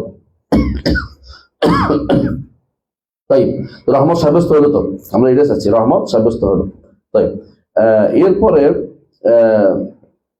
ওহুয়াল গাফুরুল ওয়াদুদ, এরপরে আসছে ওহুয়াল গাফুর রাহিম, রহমত আবার সাব্যস্ত হলো তার জন্য, ওহুয়াল গাফুর রাহিম, আরেকটা রাহিম গুণটি সাব্যস্ত হলো। আর গাফুর গাফফার, কয়টা নাম? গাফুর, গাফফার, আরেকটা হলো গাফুর, গাফফার, আর গাফের। আল্লাহ তিনটা নাম, হ্যাঁ। গাফের দাম্বে আছে না, গাফের। আবার আল্লাহ একটা হলো গাফফার, হ্যাঁ, আট হলো গাফুর, ওহুয়াল গাফুরুল ওয়াদুদ যেমন করছি আমরা। আর হলো গাফফার, হ্যাঁ, গাফফার, ইন্নী লা গাফফারুন লিমান তাবা ওয়া আমানা ওয়া আমিলা সালিহান সুম্মা ইহতাদা। গাফের হচ্ছে ক্ষমা, ক্ষমাকারী, আর গাফুর হচ্ছে অধিক ক্ষমাকারী, আর গাফফার হচ্ছে অধিক অধিক অধিক ক্ষমাকারী। মানে এক একটা হচ্ছে একটা বাড়ায়। গাফের আছে সাধারণ ক্ষমাকারী, গাফুর হচ্ছে এর চেয়ে বেশি ক্ষমাকারী, আর গাফফার হচ্ছে বারবার ক্ষমাকারী, যতবার তওবা করবে ততবার তিনি ক্ষমা করবেন। ওয়া ইন্নী লা গাফফারুন লিমান তাবা, যতবার তওবা করবে অতবার তিনি ক্ষমা করবেন, যতবার তওবা করবে। এই জন্য এই তিনটা নাম আল্লাহর আছে। যেমন আব্দুল গাফর যেমন হইতে পারে, আব্দুল গাফুর হইতে পারে, আব্দুল গাফফার হইতে পারে। তবে গাফুর গাফফার ব্যক্তির গুনাহ হবে না, এই দুটোই হচ্ছে একমাত্র আল্লাহর জন্য। গাফের ব্যক্তি হইতে পারে যে আল্লাহ আমাকে বলে আমাকে ক্ষমা করে দিন, এরপরে বলতে পারে, কিন্তু আমি সবসময় গাফুর এটা বলতে পারবো না, এটা একটা আল্লাহর জন্য। ফাউল এবং ফাআল এই দুটো ওজন আল্লাহর জন্য খাস করে দেওয়া হয়। এখানে এই জায়গাতে ক্ষমার জায়গাটা একমাত্র এদিকে আল্লাহর জন্য। বান্দা কি করতে পারে? গাফের, ক্ষমা করতে পারে, কিন্তু আল গাফুর আল গাফফার আল্লাহর জন্য খাস করে দিতে হবে, যে তিনি শুধুমাত্র ক্ষমা করেন। এখানে যেটা দরকার, রাহিম শব্দটি আমরা পাইলাম যে ওহুয়াল গাফুর রাহিম, তিনি দয়া করেন, তিনি দয়া করেন, দয়া করেন, তাহলে আল্লাহ রহমত করেন, রহমত সাব্যস্ত হইল, নাম সাব্যস্ত হয়েছে রাহিম নাম থেকে। আরো আছে কোরআনে কারীম, আল্লাহ বলছেন আল্লাহু খায়রুন হাফিজা ও আরহামুর রাহিমিন, যত মানুষ দয়া করে, রাহিম, রাহিমদের মধ্যে তিনি সবচেয়ে বেশি বেশি দয়া করেন, রাহিমদের মধ্যে তিনি সবচেয়ে বেশি দয়া করেন। এই জন্য তিনি যেহেতু বেশি দয়া করেন, সেহেতু তার দয়ার ভিখারি হতে হবে এবং দয়া সাব্যস্ত করতে হবে তিনি দয়া করেন। এ দ্বারা বোঝা গেল আল্লাহ তাআলার সিফাত রহমত আল্লাহর জন্য সাব্যস্ত হবে, সিফাত রহমত। এবং এটাকে অস্বীকার করে কারা? জাহমিয়ারা এবং মুতাজিলারা। হ্যাঁ, আর এরা কি বলছি, আশারি মাতুরিদীরা কি বলে? আশারি মাতুরিদীরা কি বলে? তাবিল করে, এরাদা, যে তিনি নেয়ামত দেওয়ার ইচ্ছা করেন, নেয়ামত দেওয়ার ইচ্ছা করেন, অথবা তিনি নেয়ামত দেন বলে দিচ্ছে সরাসরি, হ্যাঁ, কিন্তু তার রহমতের কথা বলে না, কারণ রহমতের রিক্কা চলে আসে, বন্দার সৃষ্টির মতো হয়ে যায়। এই যে একটা এই ভুলের উপরে তারা প্রতিটা কি, কোনো কিছু বললে সৃষ্টির মতো হয়ে যাবে, তাসবিহ চলে আসবে, হ্যাঁ, এইটার কারণে তারা অনেক সিফাতকে অস্বীকার করছে। অথচ তাসবিহ যে ইয়াটা আমরা আপনাদের পড়িয়েছি, মনে আছে কিনা, যে মানাতুত তাসবিহ কি জিনিস, মানে শরীয়তে কোন জিনিসটাকে তাসবিহ বলেছে? সবগুলি তাসবিহ না, কিন্তু শরীয়ত তাসবিহ হচ্ছে মুমাসালা থেকে, অনুরূপ বলা থেকে, যে আল্লাহর রহমত, হ্যাঁ, আমার রহমতের মতো, অথবা আল্লাহর ক্ষমা আমার ক্ষমার মতো সমান হওয়া, এটা নিষিদ্ধ, বুঝছেন তো? আরেকটা হচ্ছে তানকিস, নকশ করা থেকে নিষিদ্ধ। আল্লাহর কোনো গুণকে, আল্লাহর কোনো কিছুকে ত্রুটিপূর্ণ অবস্থায় নিয়ে যাওয়া থেকে সেটা মুক্ত হতে হবে। কিন্তু শব্দ মিলে গেলে শব্দ বাদ দিতে হবে ইয়ার দাবি করে, যে তাসবিহ হয়ে যাচ্ছে দাবি করে, তাহলে তো আপনি কোরআনে অনেক কিছুই আপনি মানতে পারবেন না। কারণ কোরআনে কারিমে আল্লাহর জন্য কি সাব্যস্ত করেছে? সামির বাসির সাব্যস্ত করেছে আল্লাহর জন্য, আর বান্দার জন্য আল্লাহ সামির বাসির সাব্যস্ত করেছে। শব্দ মিলে গেলেই এক হওয়া জরুরি না। এবং এটা আমরা প্রমাণ হিসেবে উল্লেখ করেছি, আপনাদের মনে আছে যে জান্নাতের আল্লাহ তাআলা আমাদেরকে কি দিবে? طلح ممدود وظل ممدود وماء مسكوب وفاكهة كثيرة لا مقطوعة ولا ممنوعة। দুনিয়াতেও তো এগুলি আছে, কিন্তু ইবনে আব্বাস বলছেন যে নামে মিল হবে, আসলে এগুলির সাথে মিল হবে না। এর অর্থ হচ্ছে নামে মিল হয়ে গেলেই তাসবিহ লাজেম আসে না, তাসবিহ আসে না, মানে সাদৃশ্য দিয়ে আসে না। যেটা আমাদেরকে অনেকে বলে দেহবাদী, সাদৃশ্যবাদী, এগুলো সবগুলি হচ্ছে বিভ্রান্ত ওরা। কারণ ওরা আসলে মানাতুত তাসবিহ বুঝে না। তাসবিহ শুধুমাত্র দুই রকমের, একটা হচ্ছে কি হুবহু সাদৃশ্য দেয়া, আর একটা হচ্ছে এমন কোন ত্রুটিপূর্ণ গুণ দিয়ে সাদৃশ্য দেয়া যেটা আল্লাহর জন্য অ্যাপ্রোপ্রিয়েট না, যেটা কোরআন হাদিসে আসে না। কোরআন হাদিসে যেটা আসে, এটা কোন তাসবিহ হবে না। এই জন্য আপনার নয় না আমাদের সে বক্তব্য মনে আছে, যেটা কি মান শাব্বাহ আল্লাহ বিআবদি ফাকাদ কাফার। আল্লাহকে কেউ যদি বান্দার সাথে তাসবিহ দেয় তাহলে কাফের হবে, এবং যে ব্যক্তি বান্দাকে আল্লাহর সাথে তাসবিহ দেয় সেও কাফের হবে। তারপর তিনি বলেছেন আল্লাহ যা বলেছেন এবং রাসূল যা আল্লাহ যা সাব্যস্ত করেছে এগুলো কোনোটাতেই তাসবিহ নেই, এগুলো সাব্যস্ত করতে হবে। আমরা আল্লাহ তার রাসূল আল্লাহ যেন যা সাব্যস্ত করেছে এগুলো যখন বলবো এগুলো তাসবিহ নেই, কিন্তু নিজের পক্ষ থেকে একটা বললে সেটা তাসবিহ হয়ে যাবে। কথা বলছেন? কেউ যদি কোনো বলে আল্লাহ হৃদয়ে আছে তাহলে তাসবিহ হবে, হৃদয়ে কোথাও আসেনি। কথা বলছেন? এটা তাসবিহ হয়ে যাবে। কিন্তু কেউ যদি বলে আল্লাহর রহমত আছে, আমরা তো এক অপরের প্রতি রহমত করি, তাই না? ইন্নামা ইয়ারহামুল্লাহু মিন ইবাদির রাহমা, বান্দারা একে অপরের প্রতি দয়া করে। হ্যাঁ, ইয়ারহামু মান ফিল আরদি ইয়ারহামুকুম মান ফিস সামা, জমিনের বুকে যারা আছে তাদের উপর তুমি রহমত করো, আল্লাহর উপরে যেটা আছে তিনি তোমার প্রতি রহমত করবে। এইটাও রহমত, ওইটাও রহমত, এইটাও রহমত, ওইটাও রহমত, কিন্তু দুইটা ভিন্ন দুইটা একরকম না। আল্লাহ সাব্যস্ত করছে তার জন্য এটাকে আমরা সাব্যস্ত করবো, রাসূল সাব্যস্ত করছে আল্লাহর জন্য আমরা এটা সাব্যস্ত করবো। কিন্তু সাব্যস্ত করেন না, এটা দেওয়া হচ্ছে ত্রুটিপূর্ণ গুণ দেয়, এটা দেওয়া যাবে না। মানাতুত তানজিহ, অর্থাৎ তানজিহ পবিত্র করার কারণটা বুঝে না, কি থেকে পবিত্র করতে হবে? পবিত্র করতে হবে তাসবিহ থেকে, তামসিল থেকে, আর পবিত্র করতে হবে তানকিস থেকে, ত্রুটি থেকে পবিত্র করতে হবে, ত্রুটি থেকে পবিত্র করে সাদৃশ্য দেওয়া থেকে পবিত্র করতে হবে। আপনি পবিত্র করার নাম দিয়ে কোরআন সুন্নাহ যা আসছে সেগুলি বাদ দিয়ে দিবেন, তা কিন্তু চলবে না, তা চলবে না। এই ভুলটাই বেশিরভাগ করে থাকে বেদাতীদের। এই ভুলটাই কারণে তারা সবসময় তাসবিহর নাম দিয়ে সমস্ত ইয়াকে অস্বীকার করে থাকে, সমস্ত আল্লাহর গুণগুলিকে অস্বীকার করে থাকে, যে একরকম হয়ে যাচ্ছে। আমরা এটা বলি যে মুনাসা রহমত অস্বীকার করছে বা মহব্বত অস্বীকার করছে, এই সমস্ত কারণে এগুলি বড় ধরনের এই ফিতনার তারিখ হতে রয়েছে। আল্লাহর রহমত দুই ভাবে আসছে। একটা হচ্ছে আল্লাহর গুণ হিসাবে আসছে, যেমন রহমাতি, এটা সরাসরি আল্লাহর গুণ, এটা সরাসরি আল্লাহর গুণ। আবার আল্লাহর মাখলুক ইলাল খালিক হিসাবে আসছে, যেমন আমরা বলেছি আল্লাহ তাআলা 100টা রহমত সৃষ্টি করেছেন, যে সেটা সিফা, এটা হলো সেই সিফাতটা কি, এটা হলো আল্লাহ সৃষ্ট রহমত, আল্লাহ দিয়ে সম্পৃক্ত করা হয়েছে। এটা আমাদের জানা থাকা দরকার। আমরা একটা জানলাম, এটা কি একটা সিফাত সম্পর্কে জানি, এটা কি রহমত। আচ্ছা, আরেকটা সিফাত সম্পর্কে পড়বো, তিনি কি বলছেন? ওয়াকাউলু সুবহানাহু ওয়া তাআলা, পড়েন। কি বলবেন? কার কাছে আছে? নাই না? আচ্ছা, আমি পড়তেছি। ওয়াকাউলু সুবহানাহু ওয়া তাআলা রাদিয়াল্লাহু আনহুম ওয়া রাদু আনহু, পাইছেন? রাদিয়াল্লাহু আনহুম ওয়া রাদু আনহু, আর কিছু কিছু না? কত পৃষ্ঠা পড়তেন? 20 পৃষ্ঠায়। আচ্ছা, রাদিয়াল্লাহু আনহুম ওয়া রাদু আনহু, জি, রাদিয়াল্লাহু আনহু, এখানে রেদা, আল্লাহর সন্তুষ্টি আলাদা একটা গুণ, আল্লাহর সন্তুষ্টি আলাদা একটা গুণ। এইটা সুবহানাল্লাহ, এটা সাব্যস্ত করে আহলুস সুন্নাহ ওয়াল জামাত, সাব্যস্ত করে আহলুস সুন্নাহ সাব্যস্ত করে, কিন্তু এটা সাব্যস্ত করে ইয়ারা মুতাজিলারা অস্বীকার করে, জাহমিয়ারা তো নামে অস্বীকার করে, তো এটাও অস্বীকার করে তারা। আশারি মাতুরিদিরা কি করে বলে, আশারি মাতুরিদিরা মনে করে এটা আছে, অস্বীকার করে না, আল্লাহর সন্তুষ্টি আছে। তারা মনে করে আল্লাহর সন্তুষ্টিটা হচ্ছে তার সিফা জাতীয়, সিফা পেলিয়ে না, যখন ইচ্ছা তখন করেন না, সিফা ইখতিয়ারিয়া না, বুঝছেন তো? যে আল্লাহ সন্তুষ্ট অর্থাৎ তাদের নিকট আবু বকর রাদিয়াল্লাহু আনহুর উপর আল্লাহ সবসময় সন্তুষ্ট ছিলেন, ওমরের উপর ইসলাম গ্রহণের আগেও সন্তুষ্ট ছিলেন। বুঝছেন কিনা? মানে পরে আর সন্তুষ্ট হইতে পারবেন না, কারণ পরে হইলে তো নতুন হয়ে গেল, হাদিস হয়ে গেল। এই জন্য তারা ওই সিরিয়ালে ফালাই দিয়ে বলে, কি বলে, তিনি আগে সন্তুষ্ট, সে সন্তুষ্ট চলতেছে, আগে কথা বলছেন সেটা বলছে, এখন আর কথা বলেন না। আমাদের নিকট যখন ইচ্ছা তখন কথা বলেন, যখন ইচ্ছা তখন কারো উপর সন্তুষ্ট হন, কারো উপরে রাগ করেন। আমাদের নিকট এটা।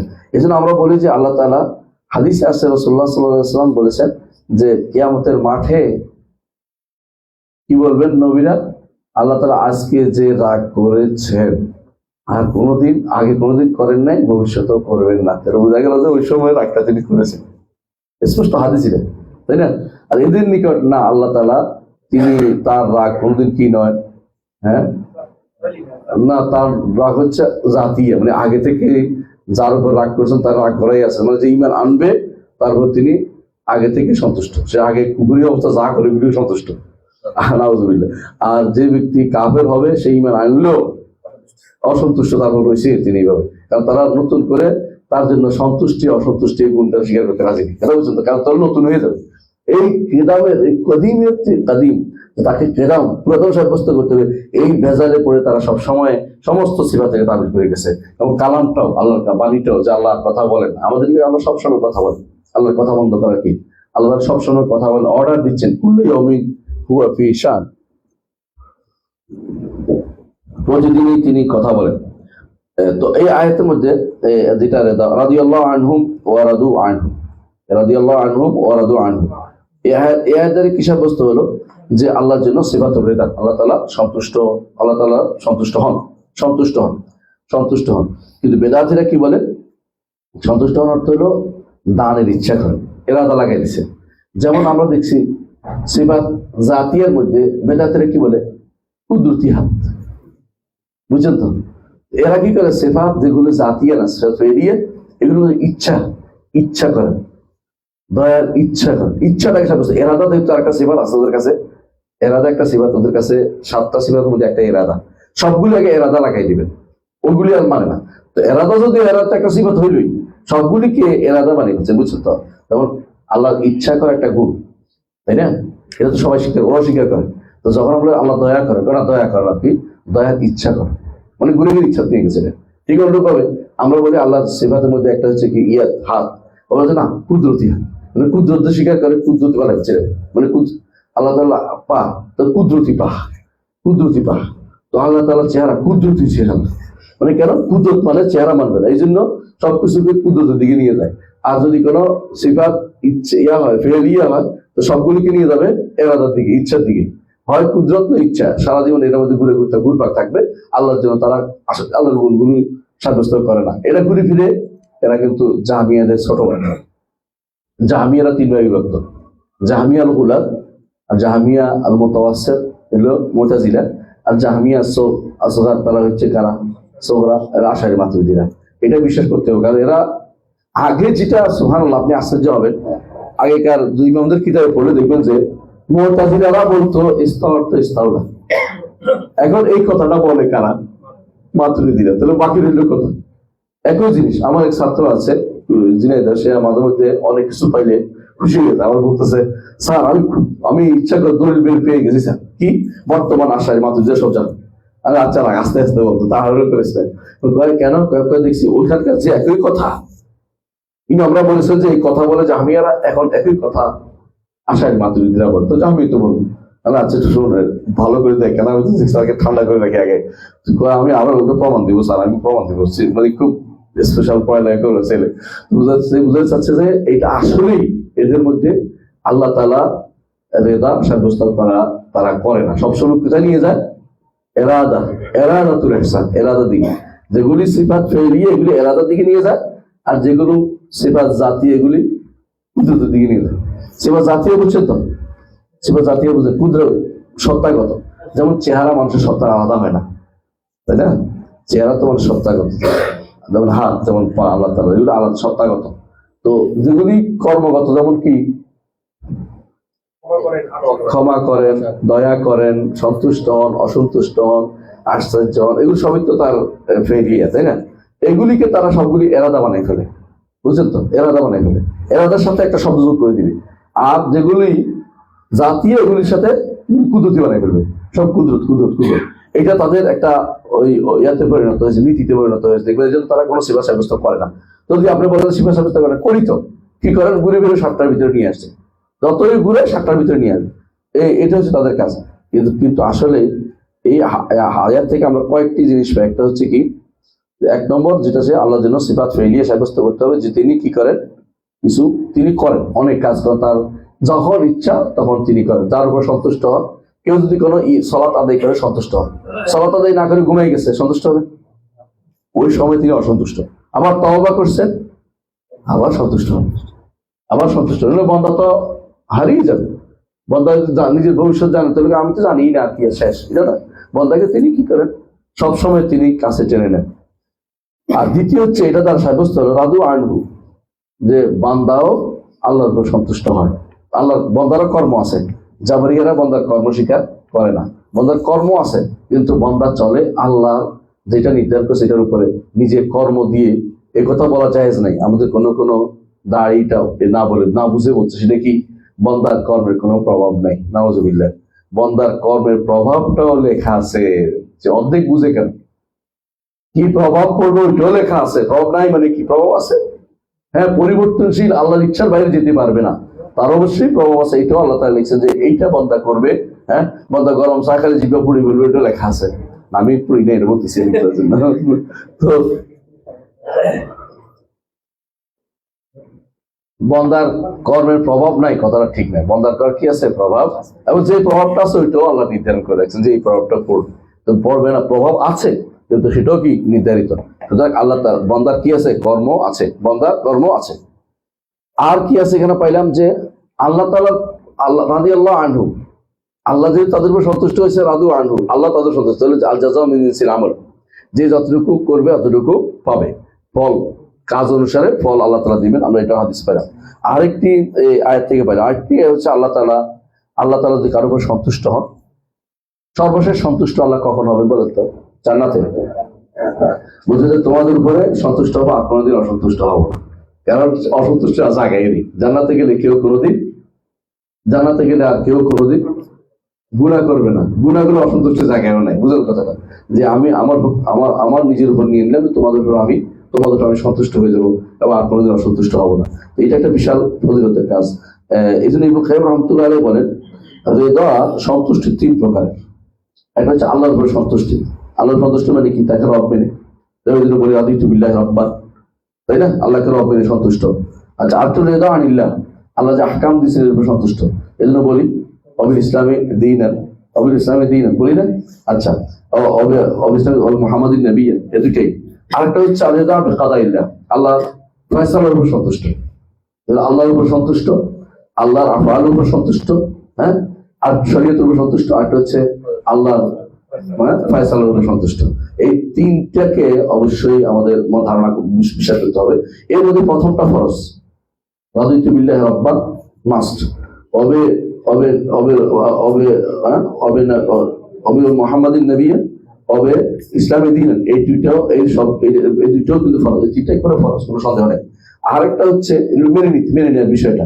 কিন্তু আল্লাহ সমস্ত যা যা আমরা আমাদের প্রতি বিপদ আসে, সব যদি কেউ করতে পারে ভালো, মেনে নিতে পারে ভালো, হ্যাঁ, এই জন্য আসালুকা রিদা বাদাল কাদা বলি না আমরা সকালের দোয়ার মধ্যে, আসালুকা রিদা বাদাল কাদা, আপনার ফয়সালার উপরে আমি সন্তুষ্ট হতে পারি, সেটা আমাকে দেয়। অনেকে সেটা পারে না, এটা বাধ্যবাধকতা নেই। কারণ মানুষের ফলেকালীন সনদ দাঁড়াই, মানুষ দুর্বল, সবকিছু মেনে নিতে পারে না, পরে মেনে নেয় অনেক কষ্ট করে। আপনি ধরুন ব্যবসা লস খাইছেন, প্রথমে মানতে পারতেছেন না, পরে তো মানেন ঠিকই, কিন্তু প্রথমবারে আপনি মানেন না। প্রথমবারে কেউ যদি বলে যে আদায় শুক্রিয়া আদায় করো, কিসের শুক্রিয়া, তুমি বেরো বুঝোস না কোথেকে আইলি, জগা লাগিয়ে দিবেন আপনার। কিন্তু এটা হচ্ছে মূল দরকার ছিল কি, প্রথমবারে আল্লাহ করলে হাল বল আলহামদুলিল্লাহ, আল্লাহ করলে, কিন্তু মানুষের সম্ভব হয় না। আল্লাহ এটাই যেন ফরজ করে দেন না, এটা খুব কঠিন কাজ। ইবনে কাইয়্যিম রাহমাতুল্লাহ আলাইহি, এটা খুব কঠিন কাজ, এটা বলা অনেক কঠিন, এটা মেনে নেওয়া অনেক কঠিন। তবে এই যে ফয়সালা আল্লাহ, এই ফয়সালার বিষয়টি যদি এমন হয় যে দিনই বিষয় হয়, আল্লাহ ফয়সালা দিয়েছেন যেমন সালাত আলাইহি তোমার সত্য, এটা কিন্তু মানতে বাধ্য আমরা। এটা তো ফয়সালা। আরেকটা ফয়সালা হচ্ছে যে কেউ ফকির আছে, অসুস্থ আছে, এটা মোস্তাহাব, কিন্তু না পাইলে কোনো গুনাহ হবে না। এটা মোস্তাহাব, না পাইলে গুনাহ হবে না। কিন্তু যদি কোনো ফয়সালা দিয়েছে কেউ কুফরি করবেন, মানতে পারবেন, এটা মানা যাবে না। তাহলে এটাও তো ফয়সালা। হ্যাঁ, এটাও আল্লাহর ফয়সালা যে কে কাফের হবে, কে ইমানদার হবে। আপনি যদি কেউ যদি বলে যে আমি আল্লাহর ফয়সালার উপর ছেড়ে দিলাম, তাহলে কি হয়ে যাবে? সে জাবরি হয়ে যাবে। মানে সে আসলে আল্লাহর ফয়সালা জানে না, সে এখন কুফুর দিকে ইচ্ছে করে যাচ্ছে। আল্লাহর ফয়সালা কি তত লেখা নেই কোথাও, তত লেখা নেই। তার দরকার হচ্ছে ভালো কাজের দিকে এগিয়ে যাওয়া। ফয়সালার বিষয়টা আশা করি বুঝে আসছে আমাদের। তো মোট কথা এটাই, রেদা, আল্লাহর সন্তুষ্টি আল্লাহর একটা সিফাত, এটাকে সাব্যস্ত করতে হবে। আল্লাহর সন্তুষ্টি আল্লাহর সিফাত, এটাকে আমরা সাব্যস্ত করব। আচ্ছা, আরেকটি এই সিফাতটা শেষ করি, ইনশাআল্লাহ থামবো। এই সিফাতটা শেষ করি। কাউলু সুবহানাহু বলেন, কাউলু সুবহানাহু ওয়া মান ইয়াকতুল মুমিনা মুতাআম্মিদান ফাজাযাউহু জাহান্নাম খালিদান ফিহা ওয়া গাদিবা আল্লাহু আলাইহি ওয়া লা'নাহু ওয়া আ'আদ্দা লাহু আযাবান আযীমা। সূরা নিসা 93 নম্বর আয়াত। যে ব্যক্তি কোনো ঈমানদারকে হত্যা করবে ইচ্ছা করে, তার শাস্তি হচ্ছে জাহান্নাম, খালিদান ফিহা, খালিদান সেখানে সে স্থায়ী হবে, স্থায়ী হবে, তাই না? স্থায়ী অনেকদিন থাকবে সেখানে, সে অনেকদিন থাকবে। স্থায়ী হবে যদি অর্থ হইতে পারে। গাদিবা আল্লাহু আলাইহি, আল্লাহ তার উপরে প্রদানিত হবেন, লা'নাহু, আল্লাহ তার প্রতি লানত করবেন। হত্যা করার আগেও লানত করছেন, হত্যা করার পর, বুঝছেন না? হত্যা করার আগে কি রাগ করছেন? হত্যা করার পর। তাহলে রেদা যেমন আল্লাহর একটা কি সিফাত, রাগ করাও একটা সিফাত, হ্যাঁ, লানত করাও একটা সিফাত। ওয়া আ'আদ্দা লাহু আযাবান আযীমা, এবং তার ফেলের মধ্যে একটা হচ্ছে তার জন্য কষ্টদায়ক শাস্তি নির্ধারণ করে রাখছেন। এটাকে মেনে নিতে হবে। তাহলে গজব আল্লাহর কি ইয়ার অন্তর্ভুক্ত, আল্লাহর আল্লাহর সিফাতের অন্তর্ভুক্ত গজব, আল্লাহর সিফাতের অন্তর্ভুক্ত। কাউকে লানত করা, কাউকে গজব করা আল্লাহর সিফাতের অন্তর্ভুক্ত। আল্লাহ রাগ করেন, আল্লাহ রাগ করেন। তো এখানে হয়তো এই আয়াতের মধ্যে অনেকের মধ্যে দুইটা কথা আসতে পারে। একটা হচ্ছে যে এখানে খালিদান বলা হয়েছে কেন? গুনাহ করলে কি চিরস্থায়ী হয়? আহলে সুন্নাত ওয়াল জামাতের আকীদা হচ্ছে এটা, কুফর, বড় কুফর, বড় নিফাক এবং বড় শিরক, তাই না? এই তিনটে ব্যতীত কেউ চিরস্থায়ী জাহান্নামী হবে। কিন্তু হচ্ছে খালেদান, খালেদানের পরে এই যে বিষয়টা আমি বিস্তারিত আলোচনা করেছি আমার ফাতাওয়াল হামাবিয়ার কুবরার মধ্যে, তাই না? দেখছেন, বুঝছেন? ফাতাওয়াল হামাবিয়ার কুবরার মধ্যে বিস্তারিত আলোচনা করেছি। আপনারা যারা পড়বেন ফাতাওয়াল হামাবিয়ার কুবরার মধ্যে পাবেন বিস্তারিত। আমি বলে দিই এখন এখানে, কোরআনে কারিমে আল্লাহ তাআলা কয়েকটি জিনিসের মধ্যে, কয়েকটি জিনিসের জন্য খুলুদ শব্দ ব্যবহার করছেন গুনার মধ্যেই। একটা হচ্ছে যে হত্যার জন্য খালেদান, শাস্তির মধ্যে হচ্ছে খুলুদ ব্যবহার করছেন। আবার মিরাসের আয়াতের মধ্যে বলছেন যে ব্যক্তি সীমা লঙ্ঘন করবে তার জন্য শাস্তি, জাহান, খুলুদের কথা বলছেন। আর জিনার ক্ষেত্রেও বলছেন, হ্যাঁ, ওমিয়াফাল যালিকা ইয়াখলুদ ফিহি মুহানা, হ্যাঁ, সূরা ফুরকানের শেষের দিকে জিনা ব্যক্তি করবে ওলা এই আয়াতে বলছে, সেখানেও খুলুদের কথা ব্যবহার করেছেন। আবার খুলুদ আসছে যে ব্যক্তি গুনার মধ্যে ডুবে থাকবে, হ্যাঁ, বালামান কাসাবাত বালামান বালামান কাসাবাত কাসাবা বালামান ওয়াহাতাত বি খাতিয়াতু ফাউলাইকা আসহাবুল ফিহা খালিদুন। আবার খুলুদের কথা আসছে, গুনার মধ্যে ডুবে থাকলে তার খুলুদের কথা আবার আসছে বেশি। আবার আসছে সুদখোরের ব্যাপারেও আসছে, যে সেখানেও আসছে যে খুলুদের ব্যাপারে আসছে। মানে মোটামুটি 5টি জায়গাতে আমরা দেখতে পাচ্ছি যে অন্যান্য জায়গাতে আসছে, কাফেরদের জন্য আসছে, মুশরিকের জন্য আসছে, মুনাফিকের জন্য আসছে, কিন্তু গুনাহগারের মধ্যে 5 জায়গায় এটা আসছে। আলেমরা, বিশেষ করে আহলে সুন্নাত ওয়াল জামাতের আকীদা হচ্ছে এটা, যে কোনো ব্যক্তি গুনার কারণে চিরস্থায়ী হবে না জাহান্নামে। কথা বলছেন কিনা? চিরস্থায়ী হবে। তাহলে এটাও তাফসীর তারা কি করে, এটা কি তাফসীর করে তারা, এটা আমাদের জানতে হবে। কেন অনেক সময় এটা দিয়ে আমাদের দুর্ভাগ্যবশত, আমি একদিন দেখেছি আমাদের দেশে কোনো দাঁড়ি, সালাফি দাঁড়ি বলতেছে যে 3 গুনার কারণে চিরস্থায়ী জাহান্নামে, 5 গুনার কারণে চিরস্থায়ী জাহান্নামে বলতেছে, না জানার কারণে। আকীদা তাহলে সুন্নাত আগে পড়তে হবে, তারপর বলতে হবে। সালাফি দাঁড়ি হলেও হবে না, আগে থেকে এলেম থাকতে হবে। কথা বুঝছেন? আহলে সুন্নাত জামাতের আকীদার জ্ঞান থাকতে হবে। যে কি বলতে, এখানে মূল জিনিসটা হচ্ছে আলেমরা এটা কিন্তু আগে থেকে বলে গেছে যোগযুদ্ধের। 1 নম্বর হচ্ছে কেউ ইস্তেহলাল পর্যায়ে চলে যায়, হালালকে হারাম করছে, হারামকে হালাল করে ফেললে তখন সে এই শাস্তি হবে, 1 নম্বর কথা। 2 নম্বর হচ্ছে কেউ আল্লাহ যদি চান শাস্তি দিতে, এইটা তার শাস্তি, এটাই তার উপযুক্ত শাস্তি, কিন্তু তিনি বিভিন্ন কারণে ক্ষমা করেন। ক্ষমা করার একটা কারণ হচ্ছে তার ঈমানের একটা অংশ তার অবশিষ্ট আছে, এই জন্য তিনি ক্ষমা করুন। এর প্রমাণ হচ্ছে হাদিসে রাসূলুল্লাহ সাল্লাল্লাহু আলাইহি ওয়াসাল্লাম বলেছেন ওয়াইন জানা ওয়াইন সারাকা, যদি চুরি করে যদি জিনা করে তারপর তাকে ক্ষমা করা হবে, হাদিসে আসছে, তাই না? হাদিসে আসছে। তাহলে বোঝা গেল যে ক্ষমা হবে, কিন্তু শাস্তি দিচ্ছে আল্লাহ এটা দিতে, এটাই তার আসল শাস্তি। কিন্তু তিনি বান্দাকে ক্ষমা করেন, ইমানের কারণে তিনি ক্ষমা করেন, তাওহীদের কারণে তিনি ক্ষমা করেন। আর যেই বক্তব্যটা সবাই বেশি বেশি বলে সেটা হচ্ছে যে তুরুল মুকস, মূলত উদ্দেশ্য খুলুদ বলতে অনেক দিন দীর্ঘদিন থাকাকে বোঝায়। এই জন্য দেখবেন এই সমস্ত জায়গাতে আবাদান আসে না, এই সমস্ত জায়গাতে আবাদান আসে না, আবাদান শব্দটা আসে। আর অন্যখানে যেখানে কাফেরদের সেখানে আবাদান আসছে, আবাদানও আসছে, আবাদান বাদও আসছে, কিন্তু আবাদানও আসছে, কিন্তু এই সমস্ত জায়গাতে কোথাও আবাদান আসেনি। খালিদিন আবাদের কথাটা আসেনি, কারণ আবাদান এগুলিতে আবাদান অর্থ হলো আর কোনদিন বেরোতে পারবে না, এটা বলেনি। হ্যাঁ অনেকদিন থাকবে। আবার 4 নম্বর যে ব্যাখ্যা করেছে আলেমরা, এটা নিতে হবে। সেটা কি মুহাদ্দিসিনরা, এর অর্থ হচ্ছে এটা হচ্ছে ধমক দিচ্ছেন আল্লাহ তাআলা। ধমক বাস্তবায়ন করা কোনো জরুরি না, বাচ্চারা অনেক কিছুই ধমক দেয়, আজকে তোরে ভাতও দিব না, এরপর ভাত দেন না, ভাতও দেন, মানে সে তাকে কেন সোজা হয়ে যাওয়ার জন্য, সুস্থ আশায় আসার জন্য সেটা করেন, এটা তার প্রতি দয়া, এটা কেউ কেউ বলেছেন। তবে এটা তাওহীদের কাছাকাছি হওয়ার কারণে এই অর্থটা আমরা নিতে চাচ্ছি না। আমরা 3 নম্বর অর্থটাই নিব। সেটা কি? অনেক দিন থাকবে, যে অপরাধগুলি করবে তার শাস্তি ভয়াবহ, এটা আমরা বলবো। কারণ কোরআন এবং সুন্নাহর শব্দকে পরিবর্তন করার চেয়ে ওইভাবে রেখে দেয়া এটা উচিত, যেটার মধ্যে ভয় থাকে মানুষের অন্তরে, এটা থাকা উচিত। কারণ যেটা ওয়াইদের আয়াতটা ওয়াইদ রেখে দেওয়া উচিত, এটাকে স্বাভাবিক করে ফেলা উচিত নয়, যে বেরিয়ে যায় বলা উচিত না। হ্যাঁ কোরআন তো এটা বলছে, আমি কি করবো, কোরআন তো এটা বলছে। কিন্তু আমরা এটাও বলি যে যদি তোমার তওবা হয় আল্লাহ সব ক্ষমা করে দিবেন, তুমি তওবা করো এখনই, তুমি জানতে পারবে। তাহলে এইভাবে তাকে নিরাশা করবেন না, আবার খুব বেশি ভয় শূন্য করে দিবেন না, যে তুমি যা ইচ্ছা তা করো আল্লাহ ক্ষমা করে দিবে, এটা বলার কোনো সুযোগ নেই। তো আমরা বুঝতে পারলাম যে আল্লাহ তাআলা আরেকটি গুণ হচ্ছে কি, গদব। আল্লাহ তাআলা রাগ করেন, এবং তিনি হাসরের দিন এমন রাগ করবেন যে রাগ এখন করেন নাই, এরপরেও এত রাগ করবেন না।